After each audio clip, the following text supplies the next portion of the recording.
कहानी शुरू होते ही साकुरा नाम की एक हाई स्कूल लड़की की अंतिम संस्कार देखते हैं। उस लड़की का एक फ्रेंड जिसका नाम हारुकी होता है, वो अंतिम संस्कार में नहीं गया होता है। वो अपने फोन पर उसको किया गया अपना आखिरी मैसेज देखता है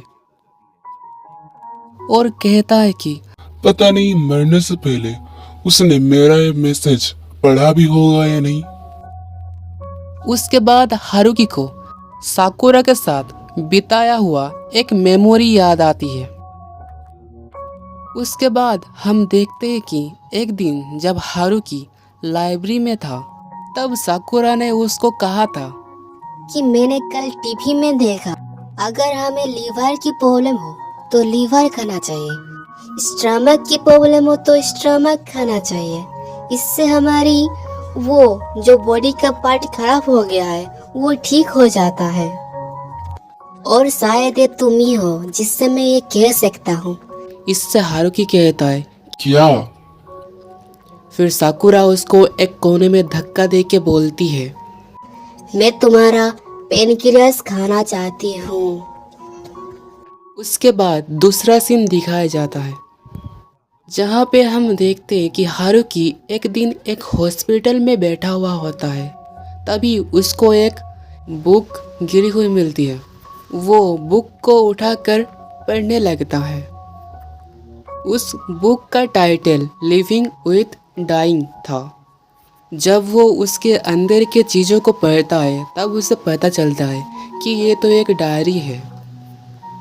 उस डायरी में लिखे कुछ बातों की वजह से हारुकी बहुत परेशान हो जाता है। उसमें लिखा होता है कि मैं बहुत जल्द पेनक्रियास की वजह से मरने वाली हूँ।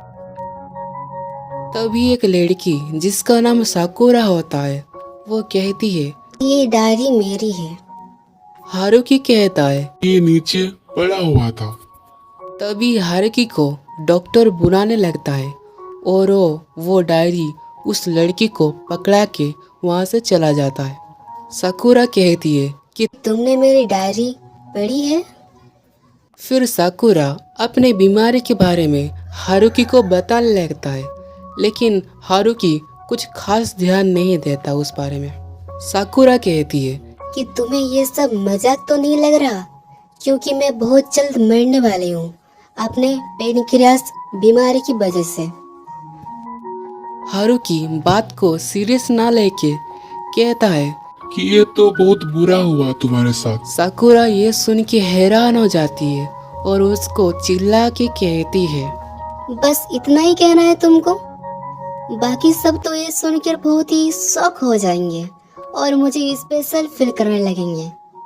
ये सुन के हारुकी बस उसको सॉरी कहता है। ये सुनकर साकुरा हैरान होके हंसने लग जाती है और कहती है, तुम सच में इंसान भी हो या नहीं? इसके बाद हारुकी वहाँ से चुपचाप चला जाता है। इसके बाद दूसरा सीन दिखाया जाता है और हम देखते हैं कि हारुकी अपने घर जा रहा होता है और रास्ते में उसको साकुरा नजर आती है जो उसका इंतजार कर रहा था। शायद साकुरा हारुकी का पीछा कर रहा था, पर वो ऐसी दिखाती है जैसे उनका मिलना एक इत्तेफाक था। लेकिन हारुकी चुपचाप दूसरे रास्ते से निकल जाता है और वो देख के साकुरा भी उसके पीछे भागने लगती है।